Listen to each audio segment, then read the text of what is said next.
All right, welcome to Cleveland React on June 15th, 2021.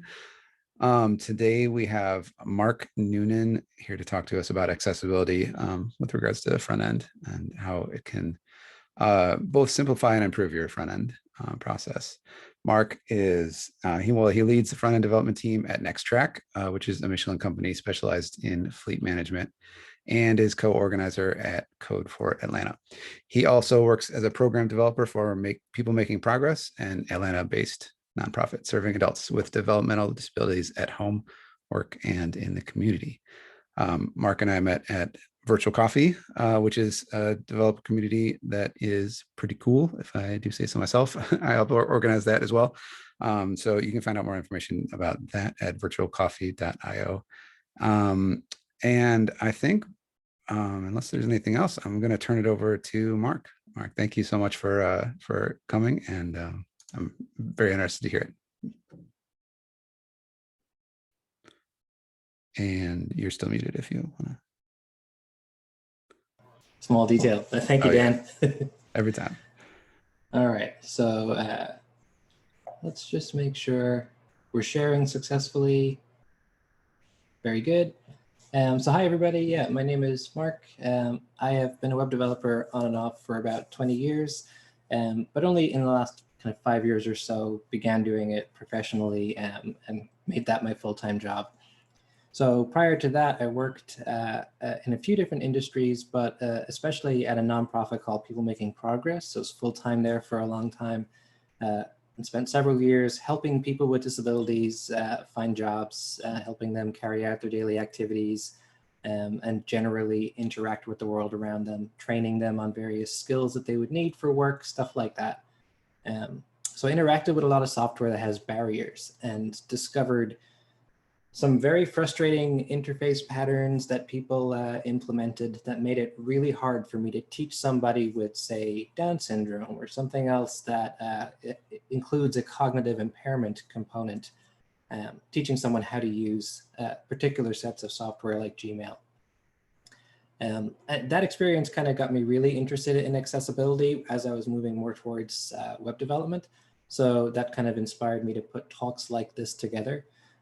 This is my first time giving this exact talk, so there is room for feedback. Any thoughts people have about the content and stuff, please feel free to ask questions as we go, and definitely at the end, let me know if you have any feedback. So yeah, that's kind of where this comes from. So let's just structure what we're going to talk about in a few sections. A little bit at the start about just the idea of what accessibility means in web development context, and who this talk is kind of aimed at. Then we'll get into the more theoretical idea of the quality, accessibility, and process section, where we're going to talk about the relationship between all these things and maybe some parts of our front-end development process that can be skipped in our education, depending on how we learn development and where we come from in our other experiences with development, and especially our experiences with people with disabilities. We have some issues there where we may not be aware of the stuff that we don't know about accessibility and how it can help our users, but also help ourselves. After that, we're going to look at the kind of 3 areas where we can apply these accessibility principles to help us decide what to do, which really comes into play when we're looking at something that's already been designed. We receive files from a designer or somebody else as part of a ticket for a small piece of something or as a whole project, and how we think about accessibility in that context. It changes a little bit from content sites where it can be really straightforward, landing pages where things get a little bit more ambiguous and it's kind of harder to say what a small fragment of content really is for accessibility purposes. And then there's this category of things that I've heard just called interactives, which is a catch-all for JavaScript widgets of one kind or another that don't necessarily visually look like they fall into an existent pattern. So interactive diagrams sometimes would be described this way, where you have a diagram of a complicated engine or something, and you have different pieces highlighting and whatever. So we're not going to get too deep into any of that. but we are going to at least touch on how this would apply. I think one of the things people often say is, oh, accessibility is easy. And we show some of the basics and we say, you know, if you just put the right HTML in there, everything is fine. That's true for almost all the cases. But as soon as you get into complicated interactive components, there's a tiny bit more that you need to know to make things easy for yourself. So I want to just at least reflect on that. And then right at the end, I'm going to list out some resources that are, I think, pretty approachable if you're not familiar with this type of stuff. It's a lot of good places to start, depending on what you're interested in. So as for what is accessibility, what we're going to talk about is making sure that your website can be used by somebody with a disability. That's the core of it. I think there's a couple of different ways to phrase that, but the basic contained middle part of this is accessibility should always focus on the experience of a disabled person who's trying to use a JavaScript application or a website or whatever. And in any case where there's like a tension between the developer's work and the user's experience, we need to prioritize that human being who has a disability, who's got practical needs that need to be met. So you can also phrase this as making software that is usable by everybody and making software that is usable through assistive technology. That's inclusive. Inclusive is a pretty common word. But it's important to remember that there are just regular folks with disabilities going about their daily lives who are impacted by this in a different way than people who have multiple ways they can interact with a website. So as for who this is for, this is kind of really for anybody who's not already doing a lot of considering of accessibility in your workflow as a front-end developer. That can be someone who's not doing it because they're new. It could be somebody who's not doing it because they've been around for a while, but their approach to front end is pragmatic to what they need to get in and get out and have done. So a lot of front end work is not done by dedicated front end developers. As I'm sure you all have run into, it's often done by people who work up and down the stack and just need to put something on the front end to get it working. If that's your context for development and you haven't learned about accessibility, this will be useful, I think, to surface some of the things you might not have been thinking about yet. And then finally, it's, you know, to address some of the things that come up with why would we do it? So do we even have disabled users is a question that sometimes a product owner would bring up, or a manager would bring up and say, you know, why are we going to spend extra time on accessibility if we don't have any blind users? To me, that's a little bit of a chicken and egg situation. If we don't have an accessible website, blind people aren't going to use it. So there's a catch-22 in there. But at the same time, there's a myth that we're going to have to spend extra time on accessibility, that it's going to cost a bunch of extra money, or it's a process we have to do at the end and add a sprint to a project to handle this stuff. What I'm proposing is that we shift considering accessibility to right at the start, let that flow down and inform everything else we're doing as we decide how to build something. And then it is not an external process that costs extra money. It's just how we make good software. So yeah, this last part of this is, again, anybody who can get by on the front end but isn't super confident because they are not dedicated front end developers who've gone through this type of thing before. Hopefully there's something in here for you. So we're going to talk pretty high level most of the time. I do have some kind of code to show. We'll talk a little bit about browser tools like the accessibility tree. And we'll look at modifying code, what that does to the accessibility tree. So we will dip into a little bit of stuff, but we're mostly going to look at structure of how we are organizing our process of developing front ends. So there are a couple of things that we should talk about here. I think I touched on it just in the last section, but we have some gaps in knowledge around what is a disabled user? How do they use the web? I didn't know anything about this until I worked with a guy named Gary many years ago. I don't even, 12, 13 years ago. When I got out of college, I had a year or two where I did various jobs. And one of those was I was an assistant for a guy who was he was a disability officer at a college. So Gary had muscular dystrophy. He could not do much movement on his own except some movement in his fingers. So I was his door opener, and I was his typist, and you know, carried out instructions from him so that he could go to work and do his job.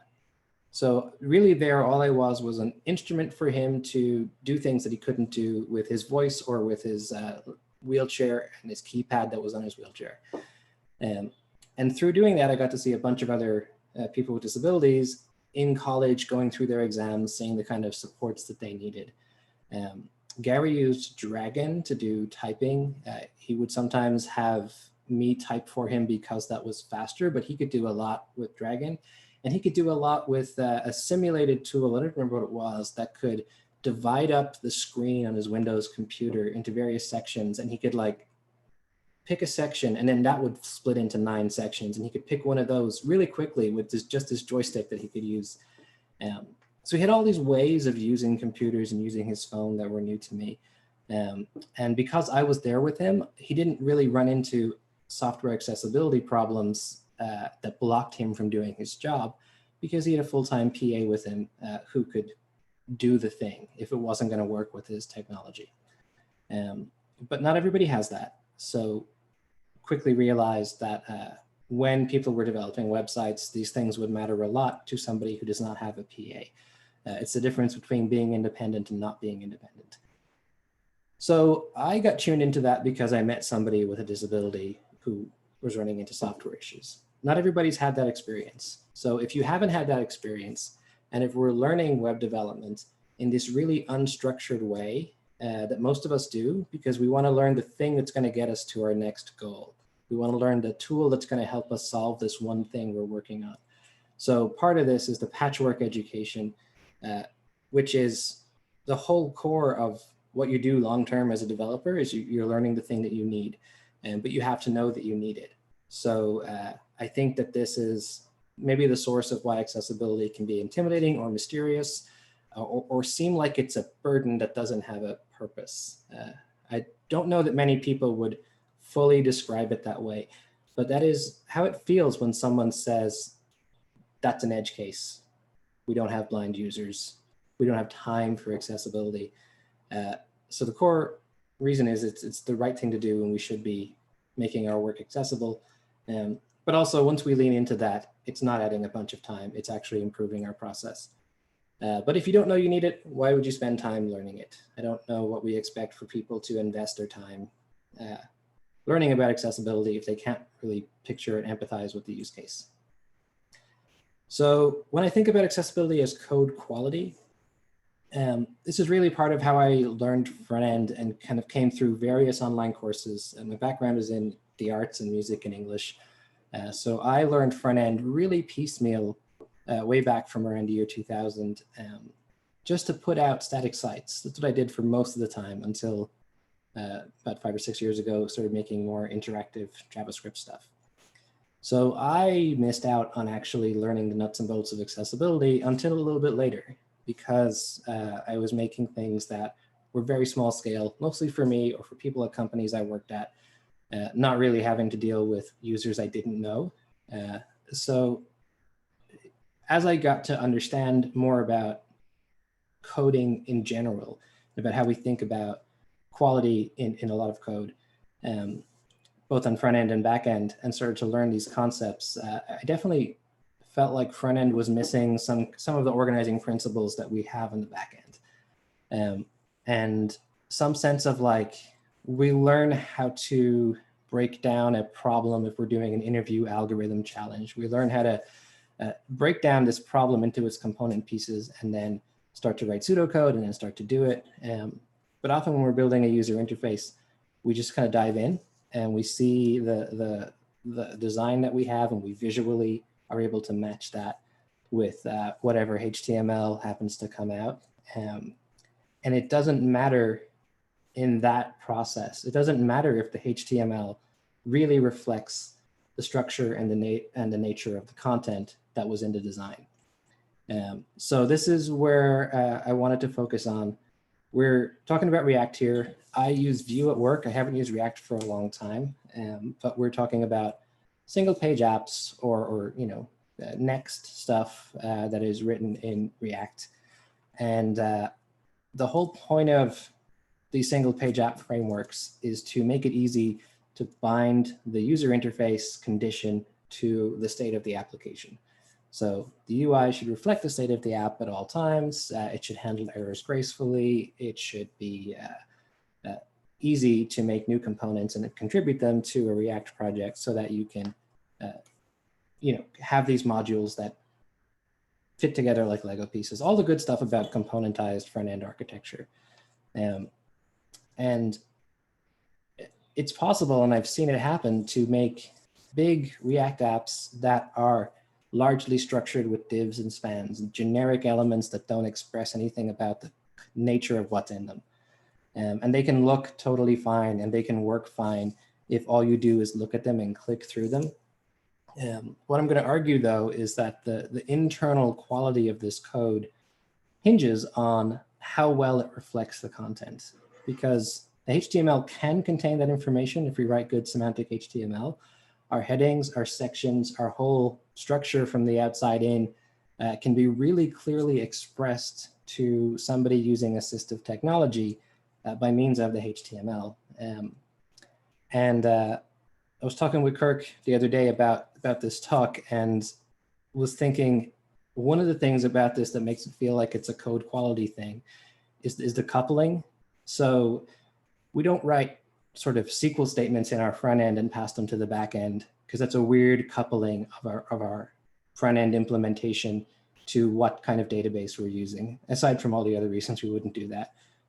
We often write adapter layers and interfaces to help us deal with two things that don't need to know about each other. We want to have a stable point in the middle. And if we make your app that you can only use if you can perceive it with your eyes, we have this really weird coupling of like user interface code to specific human organs that we need people to have to perceive the code.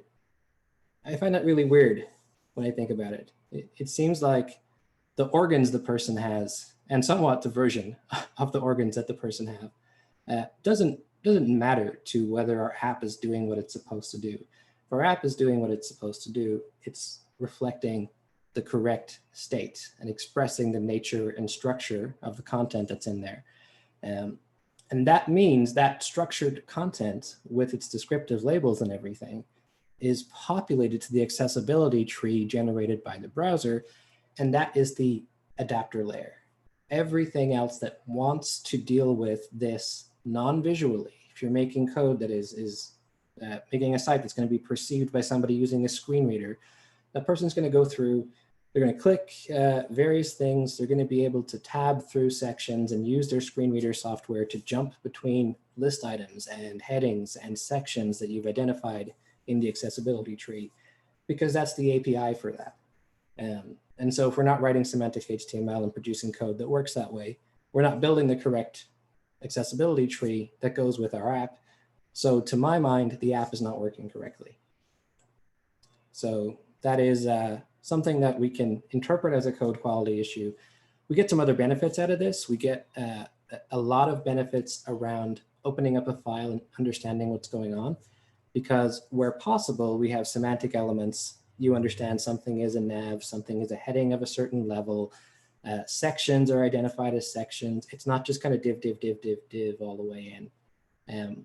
There still are many places where you will have divs purely for sectioning layout, especially organizing your columns, grouping content together in a way that is not served by being an accessible named element. So we get some benefits from having structure led by accessibility, because accessibility is often all about consistency. So if you understand the pattern that's applied in a certain design, we'll look at some specific examples, but if you understand that pattern, you can express that pattern in your code. It's going to start to look like other places that pattern exists in your code base, and generally help things to be consistent and maintainable.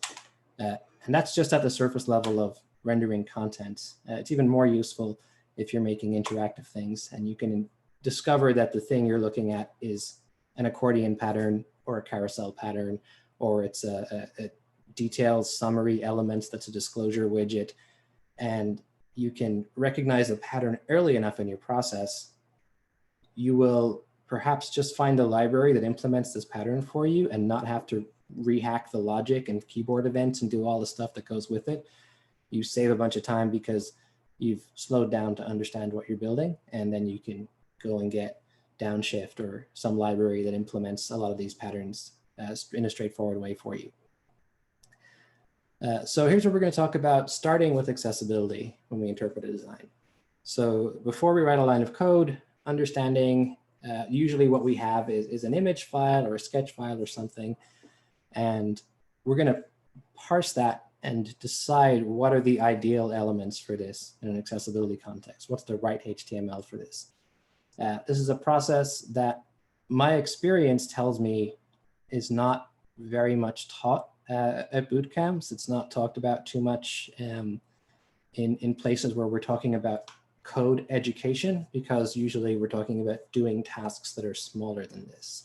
So how to build parts of it, how to do state management, how to do all these other specific things.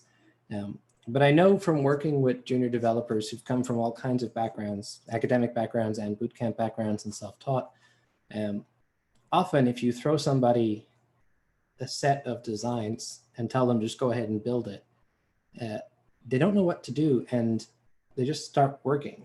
And the temptation is we're going to get something working and then figure it out. And that's really appropriate a lot of times when you're making sort of functions that are going to transform data or something. We're often able to follow this pattern of like, make it working, make it right, make it fast, like this sort of loop where we can make sure that we have the whole path of a function working, and then we can make it more efficient and make it more suitable for long-term use. So this idea of getting stuff working doesn't work very well in accessibility terms, because often you'll put together something visually that looks fine, and you'll add click handlers to your divs and click handlers to spans that are going to be buttons and stuff. And so the person, sighted user clicking around with the mouse, is getting the right behavior, but nobody's getting the right behavior with the keyboard, because those elements are not natively interactive and you have to add keyboard support to them and add ARIA state to them. And then accessibility is just a bore, because you've already gone down a path that's not accessible and you have to revisit everything and bolt it back on. And maybe you discover you didn't actually implement any specific pattern, so there's not real guidance to help you. And so that can get you into a mess. And this is why I'm suggesting move this to the start.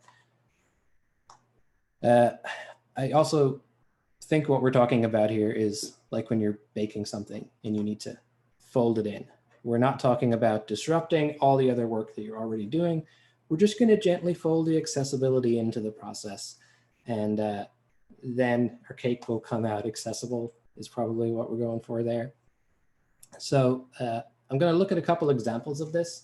This part could go on and on forever.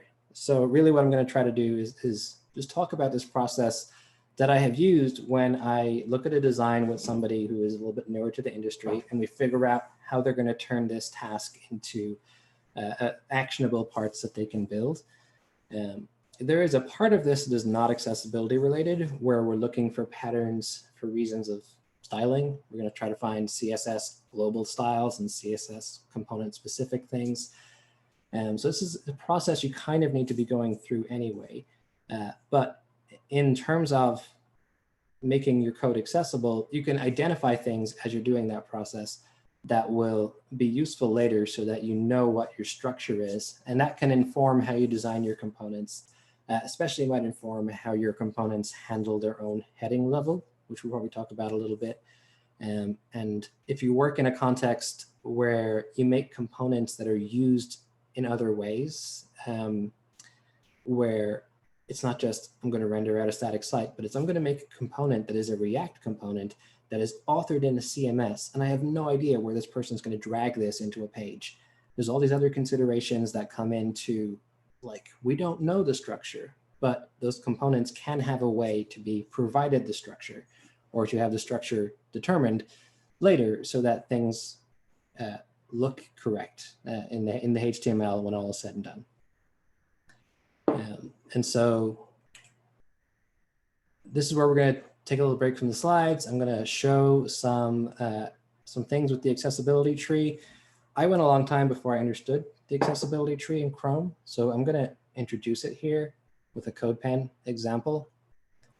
And so first of all, one of the things that was annoying to me was I heard about this and I used it once or twice, and then I went up here next time and I couldn't find it.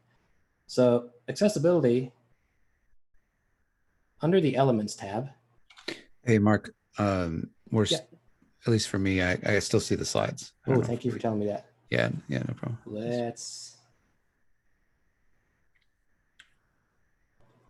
There's always, when somebody's sharing and something like this happens, there's always a buffer where I'm like, all right, is he? Yeah, do we look like we have slide? Do we have a CodePen now? I still see the slides on my end. Let's fully stop. Might have to, yeah. Yeah. Cool. All right. There's just always this like moment where it's like trying to listen to the language and see if. No, it's good. It would have got it. It can go for longer. It's like one of those things that like got like a Zoom, a Zoom specific thing. Cool. So it believes it's sharing this window now. We're seeing a CodePen. Is that happening at all? I just see black. Yeah, I'm still seeing now I'm seeing nothing. Like, so it says it's sharing, but I don't think anything is actually getting to Zoom. All righty. Let's I have a it feeling worked when we did this test before, so I don't know. Right, it worked perfectly. We shouldn't have done that and it would have been fine. Right. I'm gonna take one more crack at it with so we get for trying things out. There we go. I see Chrome this time. Yeah, I didn't like the slides being full screen or something like that. No big deal. That's what we get for trying things out ahead of time, right? Yeah, development is hard. we can all not blame the software too much. So in our dev tools in Chrome, under Elements, where we have all our CSS stuff, we have an accessibility tab that expresses the accessibility tree, which is the API that assistive technology uses to figure out what's on your page. And so I wanted to do a couple of examples in this CodePen. I'm going to make this part bigger and get rid of everything else. No stop. Lordy. All right. Yeah, that's fine. So here we have everything is basically divs. There are some headings and stuff in here, but depending on how familiar people in this call are with semantic HTML, this may look normal. This may look like there's some obvious things that are missing. I really started with all divs to make a point about how the accessibility tree breaks things down. So you can see over here, it's highlighting what we're focused on here, and it's got some text in a generic container. So if you were using a screen reader and you wanted to go to the site navigation, which is a feature that you would have in a screen reader, that wouldn't mean anything on this web page because this is not identified as the site navigation. That screen reader user just has to go through all of the generic stuff to find the one that might have the link that they like, something that as they listen to it starts to sound like this is what it is. But there's a heading for main content, so they could get to that. Within the main content, there is not much under there because the next thing is a paragraph. And we can see the text of the paragraph. So as the screen reader user uses their software, they're receiving announcements about this type of stuff, and it's expressed through this. So it is really awesome. Let's just make some changes here. We're going to make this logo part the header of the website. We'll make this nav part the nav element. This div with class main is the main element. And this footer logically becomes the footer element. So these are probably mostly familiar. I tend to see header, nav, main, footer used widely across a lot of websites. Sometimes that's where it stops, but often these are present. What they do in the accessibility tree, yeah, we can get in here. We can look at the CodePen demo. Now all that stuff we were just looking at, that big list of kind of unstructured things, is divided up into the 3 main parts of the page. So header becomes known as banner in this context. Main is main, that makes sense. And content info is typically how a footer appears from the top level in this context. We come into banner, we have text, we have navigation. The user would be able to jump themselves to that navigation element because that's identified. And the banner is going to identify that this is header content. So stuff is now looking like it's where we would expect it. Under main, we have a heading, paragraph, and then this other section. So we haven't really delineated these parts of it yet. And we can do that with sectioning elements that are expressing something about the nature of what we've got. So this has a lot of detail to it. So we're going to just touch on a little bit of it and then I think move on. So one thing we can do is within main, we seem to have 2 areas, right? We have this kind of introductory area, and then a lot of times in a design, you'll just have these big blocks that have little sections of content in them. So one thing we can do within here is we can say this div with class of section. And for right now, let's just make this a sectioning element called section. That is the most basic sectioning element. It is very much like a div. The main difference is it's identified in the accessibility tree as a region, not as a generic container. And it can be labeled. So we can come up and we can say, this is the ARIA label.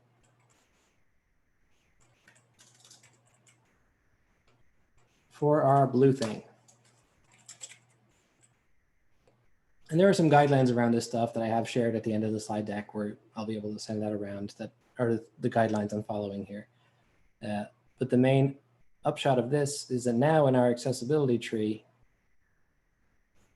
did we get that change? Nope, we spelled label wrong.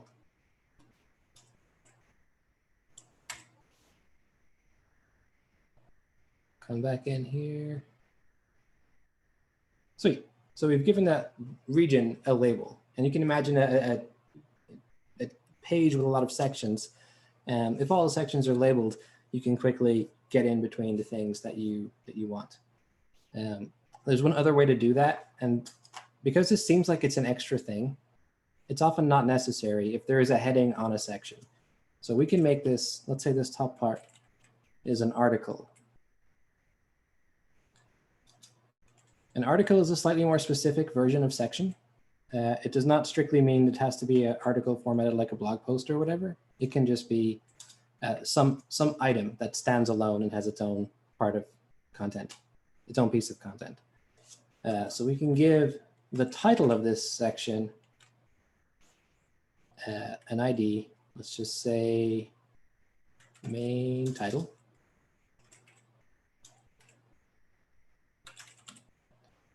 And now we're going to use the ARIA labeled by attribute,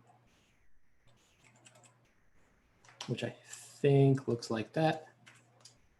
And in here, we're going to say labeled, it's labeled by this element main title.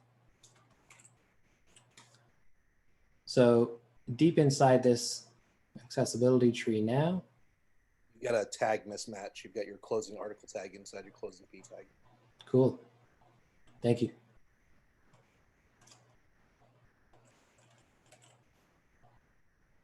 So once we get inside here, now we see that we have under main, we have an article called main content, a region called blue thing. And so our structure is now expressed in the accessibility tree. And it was just a matter of what HTML we're using and what attributes we're using. That totally transforms this from a soup of various generic containers that need to be perceived in sequence by listening to each one at a time to understand what's in there, to something that's semantic and could be skimmed. I think this is a real big thing that's missing from experiences that you might have as a screen reader user. is if something's not organized semantically, you can't just skim it the way people who can see can skim a web page and identify the sections and figure out what they're interested in and just read that part. There's no skimming if you don't have sections that are identifiable. There's just, I'm going to listen to the whole thing and see if anything in here means anything. So that is all I wanted to show about the CodePen part. I'm going to look at some other websites real quick to show you the impact that the accessibility a tree can have when it's done in various ways. The important thing is it's a GIGO situation. Garbage in, garbage out. So something like this comes from putting the right HTML together. Using our single page app framework, we're going to make sure the right HTML is on the screen at the right time. And we're going to include semantic correctness as part of what the right HTML is. And hopefully simplify a bunch of our decision making, because a lot of times we have to hem and haw and decide what something is going to look like. In this case, we are just going to use accessibility to resolve those discussions and solve, prevent ourselves reinventing stuff. I have a bunch of resources that I'm going to link as well. And I also, because these are accessibility resources, I figured they might have good accessibility tree stuff to check out. So Adrian Rosselli is a writer and speaker about accessibility who does all kinds of stuff. He's got a great series of blog posts and everything in here. And we can see on his website, there's a banner, it's got navigation. We can come down, oops, wrong one. Let's close banner. So his is, header, main, footer, come into main, and then all of these are considered article elements. They're small self-contained things in here. When you get in there, each article has a heading, has a paragraph content, and has a footer. And you can use the footer element inside the article. And it's not considered to be confused with the top level footer that is the main footer of the document that gets listed as content info here. So we can have footers within article elements that are just small self-contained pieces of content that don't fit under any other proper elements. Cards of all kinds can be suitably used in this type of structure. Mark, can I ask you a question about? Yeah, go for it. About this. So, and I'm actually glad you landed on this because this is related. I was going to ask this when we're looking at the CodePen, but how do you decide, or is there there might just not be a correct answer, but on this example that we're looking at, the articles have headings, right? But they don't have the I might have missed, maybe I'm actually wrong now that I'm looking at this, but I thought that looking at them that they didn't have the ARIA label, right, for each article, right? So article just has like a heading under it, but it doesn't have the labeled by. It doesn't have the link labeled by, yeah. So that's what I was wondering. I was going to ask that before, and now here's an example of this is this is what I do normally by default, right? It's just yeah, I think this is what I normally see as well. And I don't know that the labeled by thing is used in practice as much as it could be. And maybe screen readers tend to read the heading right after you say article. It'll say heading level 2, free feedback. So maybe the actual issue of encountering this, if the heading really is the first element, is not much different time-wise. So if you're scanning through this on a screen reader, basically what they see is there's just a ton of articles and you have to go into each one. That's the difference, right? So if these had labeled by, I think that you would see the label without diving in and then diving back out, and having to get back out. I suspect really if you're using, say, the down arrow as a example in screen reader software, you're able to just start each article and then jump to the next one because they're because they're section elements that are not generic divs. It knows in the accessibility tree you've got articles and you can skip between them. So I think this would actually be announced fine because it would say something like article heading 11.2, here's the heading. What I went by when I showed the ARIA labeled by example was one of these principal guidelines here that describes in more detail, this is linked as well, that when you're using sectioned content, yeah, there's some guideline in here that said, yeah, label each area and describes what to do when you have a heading, and we can use this. So if an area begins with a heading element, can be used as a label, do that. In practice, I don't know exactly how much that is done. But since it's a guideline in here in this ARIA practices document, seems like something we could be doing more if we're not doing it. But also this fella, Adrian, knows what he's doing. So yes. No, it seems like he follows that guideline, right? Because it's the first element. But if you had a bunch of markup between, like, inside the article, but before the header, then you yeah, do a I label. interpreted this. It's like that second bullet, right? Yeah, I interpreted this as saying if it does begin with a heading element, it can be used using labeled by. So I still thought that reading this, it means you should go ahead and put labeled by on it. Yep. Because it doesn't say, it doesn't finish with, hey, you don't need it. But if you asked somebody who was a screen reader user what their opinion was about this, they would probably say they have much bigger fish to fry with images not having descriptions. And, like, you know, this may be splitting a really fine hair compared to not putting alt text in most of our images and stuff like that. So it is a good question. There's things we could, like, follow because they're in a guideline here that may not strictly be necessary, but probably aren't hurting anything.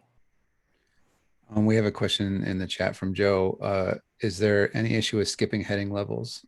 Like, for instance, H1 and then the next heading level is H4. Like yes, that's a good thing to bring up, actually. So the heading structure is kind of in parallel to the nesting that we've been talking about. One of the things I also link is this amazing talk by Leonie Watson, where you can see her. She's a screen reader user, and she she interacts with several websites and talks about these issues. It is about an hour of a talk. It's fantastic. So you can see that you can navigate through headings, and headings create a hierarchy. So you have a heading 1 in a document, you have one of those. And then under that, any heading that's a level in there is going to be a H2.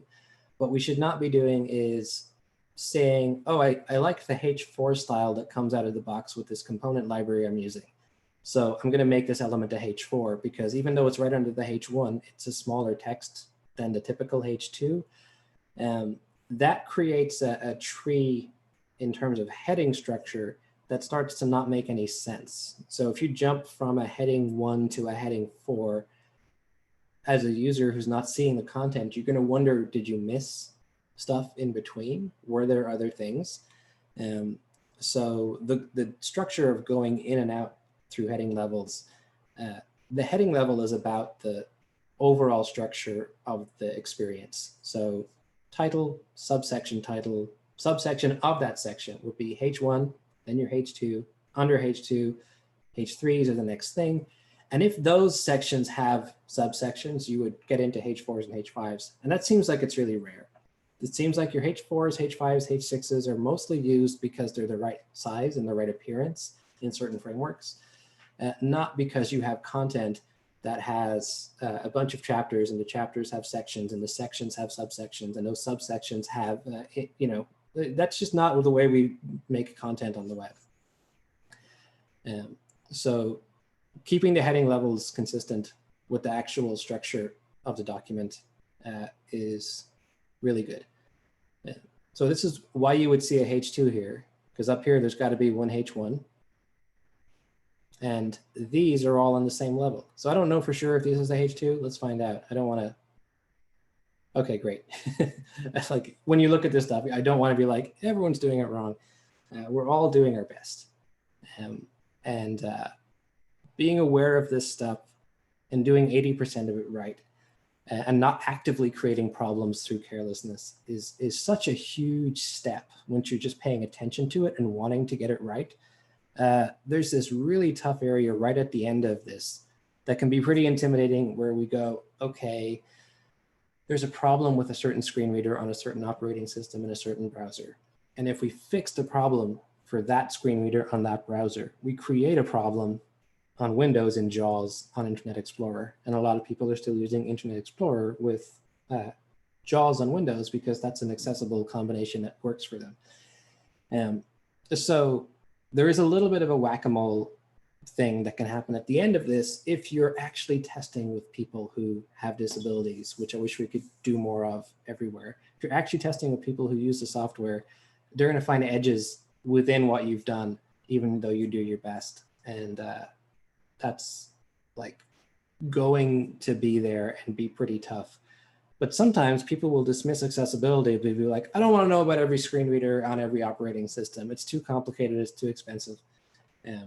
We can probably still accommodate those people, even if we don't immediately launch a perfect website, as long as we don't launch a totally broken website. So that's, I guess that's heading levels. That's what that started with.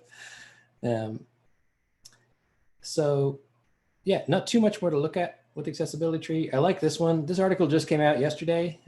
Some of you probably know Stephanie Eccles from doing a whole lot of different projects right now. She's kind of everywhere. But Smashing Magazine has this very detailed, like even without using accessibility software, you can sort of perceive what's going on here. This complementary thing, is that an aside? Look, this is nice because you don't always see asides.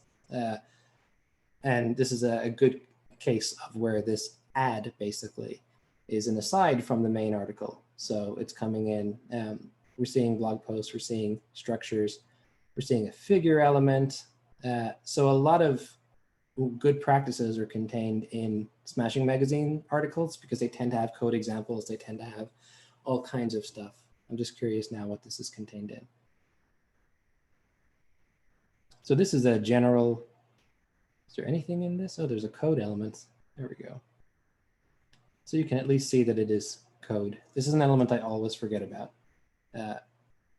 So there's definitely all kinds of stuff going on at a more sophisticated level here from a content-focused website. Some of the other resources we'll talk about, in fact, we can probably just mention them now and I'll show the list at the end.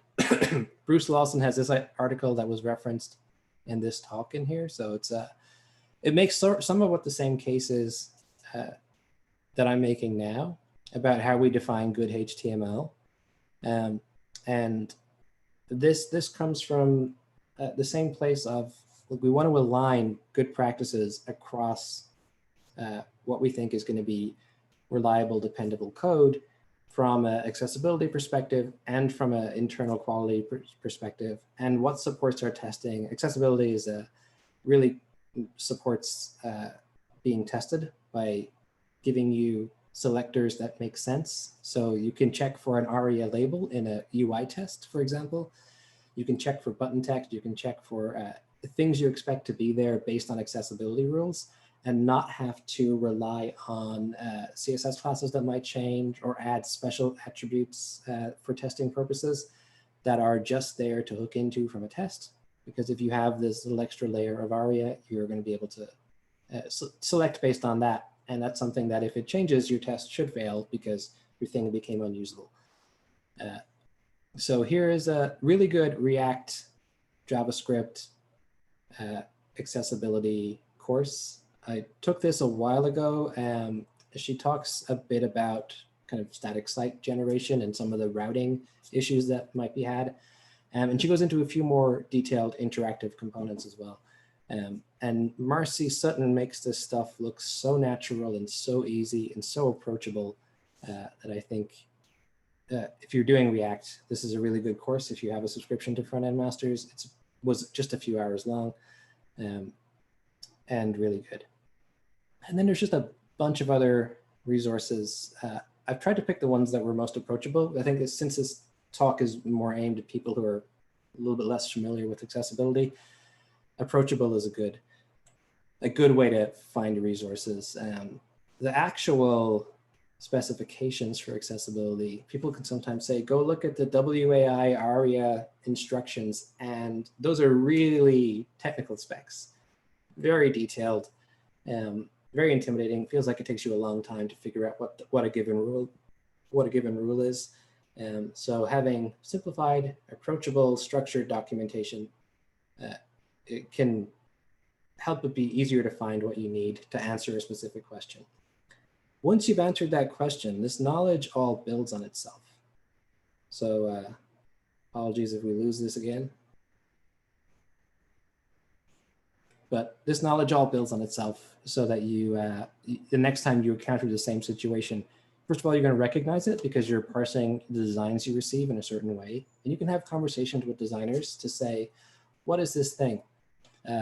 So I will make this small again because I forgot to share this thing that you sometimes get from designers. So we have content websites, we have landing pages, of which I have an example here, but I feel like we're running tight on time and we've covered a lot of what we need there.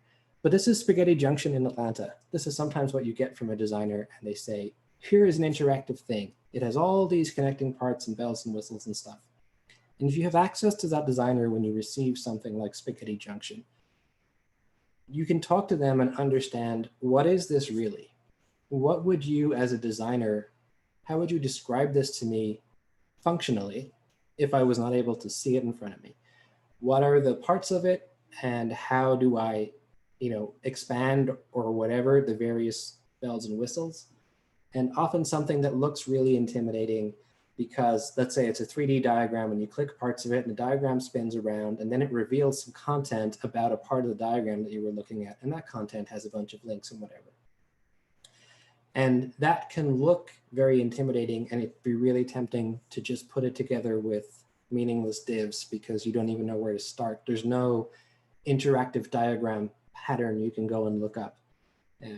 But if you talk to a designer or even talk to another person and try to explain it in terms of what you would do if you were talking to someone who could not actually see this, you would perhaps see that really it's a tab switcher. Really, like if you didn't look at it, you would be able to pop through the various dots on your weird interactive diagram and press one, and that would be the same as picking a tab. And then everything else can follow the tab switcher pattern because it's content that's contained in this like one area related to the tab that you've chosen. And it might not be the exact right pattern, but you can talk to a designer and find out what should be the closest pattern that we can think of, and find a library that implements that pattern correctly without imposing styles. And you can be a whole lot further along your path to implementing that component because you have something that might be familiar to somebody who's using a screen reader to perceive it. All right, so here's the summary of just what we've covered. Main priority is access for disabled people. Anytime we have a conflict between what we want to do and what's accessible, we should let what's accessible win. Mandalorian's down here because this is the way. This is simply what we're doing. And if this gets ingrained early in your process all the time, you won't even notice that you're doing it. You won't feel like you're accommodating it. It'll just become what you think is correct. So from this, we get a more orderly process. We can make important decisions early because we can figure out the pattern from the design. We can start to implement those patterns, not get it working first and then try to backfill with a pattern and adjust and add extra time to make something that's accessible. What I haven't mentioned in this actually, and this probably could be a third point in here, is let's try to avoid getting sued for having inaccessible websites. That is not what this is focused on, but that's happening a lot. And as soon as that letter comes into the office, you're going to want to be as close as you can to all buttoned up with accessibility. It's often these things end in, hey, we've remediated the problems. So just as a practical matter, as much as you can, try not to be a million miles away from remediating the problems, and you will eventually save yourself some work and some lawsuits and some trouble with that. And then finally, the point about better code quality, that we should be starting to perceive it as correct behavior to always reflect the nature and structure of the content. So in React apps especially, there's some stuff with ARIA Live that needs to be considered, which is a way of managing data that comes in after the page is loaded. So search results that load later. The notifications like toasts that pop up, like how is that announced to screen readers? There is a solution for that using live regions, and you can just turn them on everywhere and become really noisy, or you can solve things in fairly subtle ways, like when a search term is entered and the results come back from the API. A good example is you'd have a live region that says the count of the results. So instead of an entire body of results being the live region, we just say 15 results have been received. And then the user can tab back to the result place and look through all the results in the time that they want. But if we do that carelessly and we implement just ARIA live on the result set itself, you end up with the computer announcing the entire set of results as a single important live announcement that must interrupt whatever else they were doing. And that can be tedious and take a long time. So that is a part of this that we didn't talk about, but those tools are available to correctly manage stuff that's changing on the page when you don't have a refresh.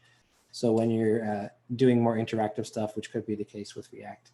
And the other part we didn't talk about, we didn't zoom far enough into a page to look at buttons and links and exactly what they do and how forms work. But all of those being chosen in the correct semantic way, buttons for changes that are going to happen on the page, links for things that are going to navigate you to another page, proper form elements, proper labels on buttons so that they don't just have an icon in there that doesn't have a piece of text in it, but it will have a way to be labeled with the text for close or the text for check mark or whatever it is. So all of those little details orient the user to what they can do next. And that's the core of the information that you're giving somebody on a website. You're saying, here's a bunch of stuff. Here's the structure and hierarchy of what we're seeing. And then here's the stuff we want you to do, our call to action, our add stuff to cart button. Here's where you log in. Here's where you get more information. Here's the copyright information or whatever. All of this stuff is expressed through those little details at the really zoomed in level of what our components are actually creating to interact with. So yeah, that's what I got. Here are the resources. These slides, I'll put the link for the slides in the chat. Some of these we didn't talk about, but these are things that have been very useful for me in getting exposed to this stuff. I don't really consider myself an accessibility specialist or an expert. I feel like I've come a long way in the last few years, but also in some ways just scratched the surface. So I look at these things like I look at a lot of web development, where I'm coming and I'm looking for the documentation when I enter specific situations. I don't know that I always want to use a figure element or an article element in exactly what situation. I just know that stuff is out there and how it works. And when I'm dealing with implementing a new interface, those things are in my mind, and I will go and Google and look up what are people saying about how to do certain things. And Hayden Pickering's inclusive components is pretty amazing for that. So if this is new, I would encourage you to check this stuff out. He's got real good detailed articles on how these things should be implemented. So a good example is his tab switcher. So it's not just, hey, here's an accessible component, go use it. It's real detailed. What are the expectations for somebody who's navigating with the keyboard? What are the expectations for what's announced? Why does he get to this point? And so you can skip to the bottom and just use his component. And I did that on a website I built a couple of years ago for a client. But you can also use his website to learn about what these concerns are. So yeah, I will get with sharing these slides. Well, that did not advance the slide like I hoped. Here we go. That's the last one. All right, Mark, that was great. Thank you so much. I found that to be honestly enlightening. I think, I don't know, was it Joshua was saying he's never seen the accessibility tree in Chrome before, and I've seen it, but I've never really dug into it either. So I think that's just a great tool. to use.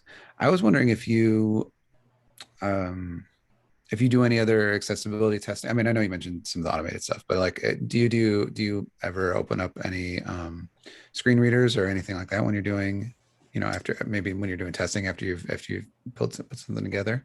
Yeah, I use VoiceOver on the Mac, um, and I don't do it as frequently as maybe I should. It's not my quickest thing to reach for, but when I'm curious about something, or when I used to work with somebody who was also really into accessibility, we would be like, what's the exact right thing here though? Is this a description list or what? And then we would be like, okay, let's go to VoiceOver and see how it's announced and see what the experience is when it's one thing or another. So VoiceOver has a little tutorial with it in, like, when you start it up in your Mac. So you'll see kind of how to use it. It can also show you visually what it was saying. So you have a record of what the parts of the page are that are visible, sort of seeing the reflected accessibility tree through VoiceOver. And that's useful, and that's free and available. And there are some Windows screen readers that are free as well. I think NVDA is the Windows one. That's pretty common. And all of them work a little differently with the different browsers. So there's usually, culturally, there are some combinations of this plus this browser is generally good. I think VoiceOver works great with Safari because they're both Apple, so they're both integrated. So yeah, I recommend doing that, getting a free one and checking it out. Leonie's talk especially is very useful for seeing somebody who is both a web developer herself and a screen reader user who experiences the web through that. So any work that she's done that she shares how she does things is fantastic. And the other experience I had actually that might be worth mentioning here is I did spend a couple of sessions working with somebody who was a blind computer user who wanted to learn web development. And he was just taking some intro classes. And so I worked with him a couple of days and just seeing how he gets around. For some reason, when you hear of screen reader software, or at least for me, I always imagined that the blind screen reader user would be controlling the computer with their voice. And I have no idea why I thought that. Just because I was like, it's sound one way, it's probably sound the other way. And what I saw was this like mid-60s guy who wanted to learn web development was fully keyboard based.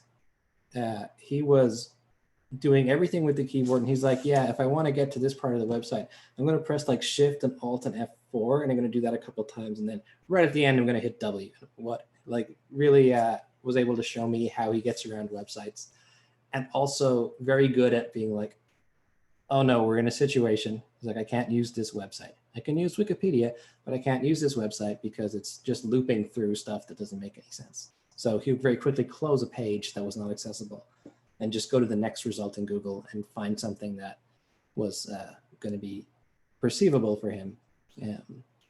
And all those people whose websites were closed immediately would tell you they don't have blind users. Yeah. Yeah, no kidding, because they leave. Right. Right. They don't hang around. Just like, yeah. I would add, as far as voice screen readers go, if you're going to check something, screen readers, check a couple of them, because they all handle certain things a little differently. Like JAWS handles checkboxes differently than Chrome Vox does, differently than VoiceOver for Mac does, and it can be really frustrating. Yeah. And if you have the option at the company you work at as well, having like a company that specializes in accessibility testing come through and have users who depend upon screen readers interpret, go through your product and test it for you. There are services like that that would be a great way to pay people for their work to test stuff out for you, and have the perspective of people who actually like have the disability that are impacted and are going to use a screen reader. Mark, what about sorry, Joe or Dan? Yeah, go ahead. What about using native elements that already do a lot of things, as opposed to like a select instead of building your own drop down. Yeah, that's a perfect example. I've had this discussion with designers over and over, where they will design a drop down and it will look all branded all the way through.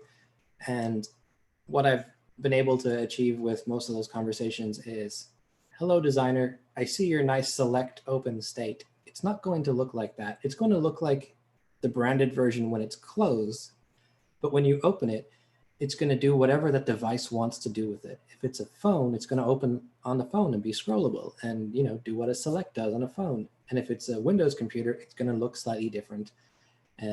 But it's going to be a standard interface that behaves correctly for assistive technology, as well as it does for everybody else's devices. The only time I would not use the native element is if we already have something that re-implements all those patterns.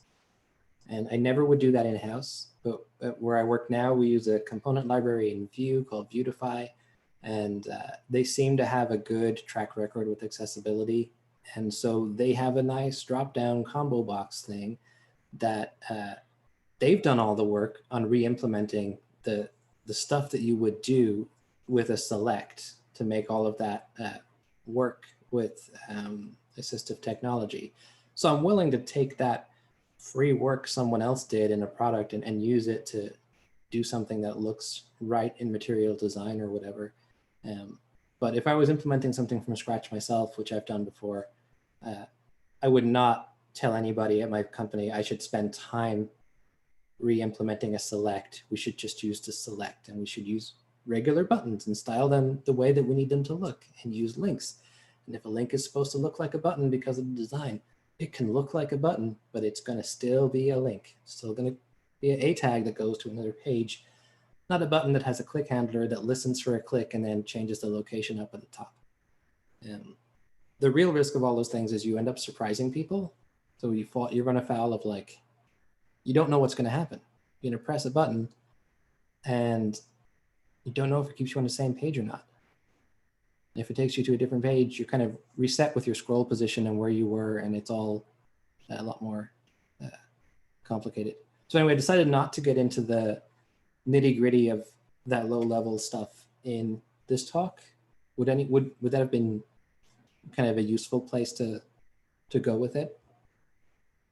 I think it wouldn't hurt to add to mention it without going too deep into it. Yeah. But I think it's important, like especially selects, because people tend to want to rebuild those things. And the thing about the buttons, I don't know if you saw the whole Twitter fight about the TikTok API. And no, it's rare that I miss a Twitter fight, but I didn't see that one. Yeah, TikTok released, I'm pretty sure it was TikTok, somebody released API docs, and the login is a div with a roll of button on it. And, oh, wow. And all it does is redirect you to the login page. And there was a really big fight between React developers and accessibility developers as to whether it should be a link or a button. Yeah, that's not a fight. That just shouldn't be a fight. So yeah, I there's some stuff I'm not sure why people love to spend the time to re-implement certain details, except that they see something in a design that they can't achieve with a semantic correct element, or they don't think they can achieve because they don't know that you can make a link look like a button and make a button look just like a link, and it's not hard. Mm-hmm. And the path of least resistance is, I'm going to make a div that's clickable, and then I won't have to overwrite its border. I won't have to think any further than that, and I can just move on to my next task. And I've totally seen a lot of real world stuff that it looks fine and does not make any sense in the HTML. And I'm just going to be kind about it and leave it there.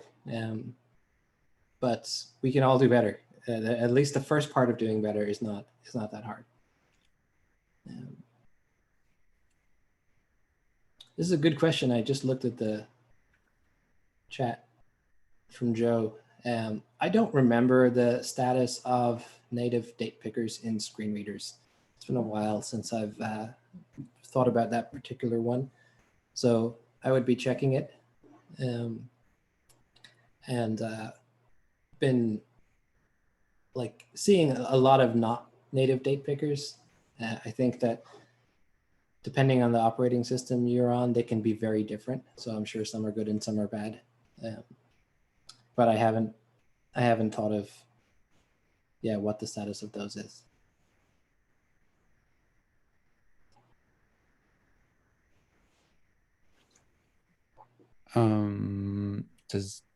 Are there any more questions or anything else? Anything else for Mark? I think it's a good place to end it. If nobody else, if anybody thinks of something while I'm still wrapping up, feel free to jump in or drop it in the chat. But I think we will kind of call it a night. So I want to thank Mark again. Yes, we've got some calls for part 2, so maybe we'll get you scheduled here.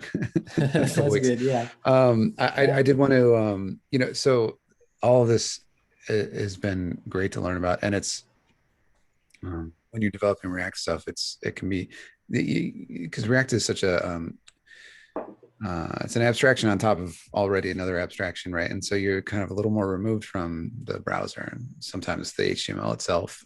Sometimes you're using frameworks that you don't even end up writing any HTML code, right? You just have to hope that they produce something that's good, right? And so I think that's another reason why I think that some of these tools are so good, because you can go and look in your browser after you have something running and kind of see what is going on. One of the tools that I use in React Land a lot is called, it's not so much a framework as a toolkit, but it's called Reach UI. It was originally made by the React Training, React Router crew. I don't know if they're still running it or if they've kind of spun it off, but a lot of good accessibility work in that. And so they have just a few different tools. They have like a tab one and I don't know, a modal, a pop over, a toast, whatever the thing is called now, toaster, toasty, toast, whatever it is. I like toast. It Toast, pops out like toast out of a toaster. Right. I don't always get agreement from people that's what it's called. That's why, but toast is my word. I think that's what they call it too. But what Reach does is they don't style. They by default hardly any styles, right? So it's not like a flashy framework, right? But what they do is just nail all the interaction and the including all the accessibility bits and stuff as best as they can. And so along with that article from Hayden, which is like really, really cool, if you find yourself needing a tab switcher in a React app or I don't know if they have a date picker, but they definitely have some other things like that, drop downs, stuff like that. It can be worth checking out too. Mark, where can people find you on the internet in general? Easiest is probably Twitter with Mark T. Noonan. That is the place that I'm most often to be found. I really maintain a website for myself. And I forgot to renew one of the other domains that I had recently, so I need to get that back going. But yeah, I'm usually around and happy to chat. I'm in a virtual coffee community if anybody wants to join that. And I do feel like after running through this now, I do have things I would maybe do differently next time based on the feedback I've got so far. So happy to hear from anybody who has more thoughts on shaping this a little bit better to what's useful. I think your point about like knowing the accessibility tree can help you, knowing what you want from a library can help you choose an accessible library. So yeah, Reach is a really good example of that.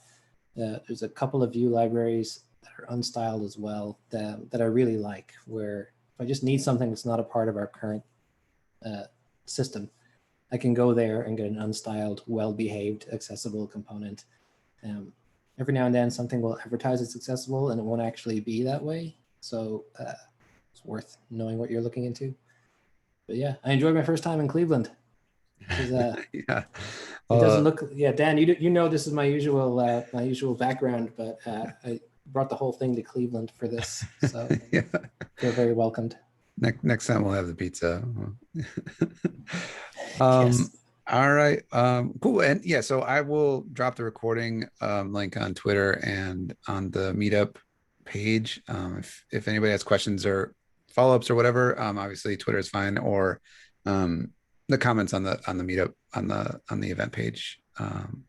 We'll watch for those too. So unless anybody has anything else, I think we'll call it a night and say goodnight for everybody. And keep an eye out for our next event. I will get that posted here this week, and we'll see you then.